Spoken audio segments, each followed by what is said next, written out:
Ua whaamalolo le ofisa sili sa whaururu iai ngā ruenga, i le ofisa o le fono whaavai o le tu malo Palota o ano a maalua, e mafua i tua inga ua ia tala ma whaao ngā, le se furulua afe whase lau tā la o se vai ngā tupe, o le Poloketi Miliona tā la. Ua whaaria le tūsia le teitei fono o le komiti o le fono whaavai a lea i tu malo, na tu ina atu i le ofisa sili o le tanga ruenga o tina mtama e tai, a tina e o whioanga maanga viso o tai o lo o vaia le Poloketi. O le masino o meo le tausanga neina mori mawina ai lea wha le tonu,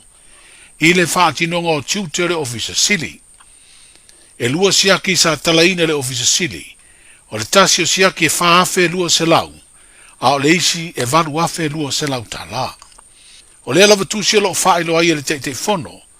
le wha ilo atu e le wha urulungo le mtanga aluenga o tinam tama i tai se tusi, le suesueina le ofisa sili o le ofisa o lea fono wha vae mai a wha ilo ai, o tupena ia tala ma wha o ngā, sa wha tau ai whala au wha saina o le aisa. Na wha sala i fo i le ofisa sili o lato nuu, ona o lea ngā yoinga. O le ua wha ilo mai le ofisa sili o le mtanga aluenga, le fionga i alo au doni na vaa, o tu ina atu le mata upule nei mo ilo ilonga wha le tu la fono maisi la asanga, e tala whenga iai. O le fono tanga le fono wha vae ano a maalua, na whai e lea so sfurutasi o le masino i ulai, na whai ngā fono ina i loa le wha amuta aloa ia, o le toe galulue ai o le sa avea ma ofisa sili, o le ofisa o le fono wha vae.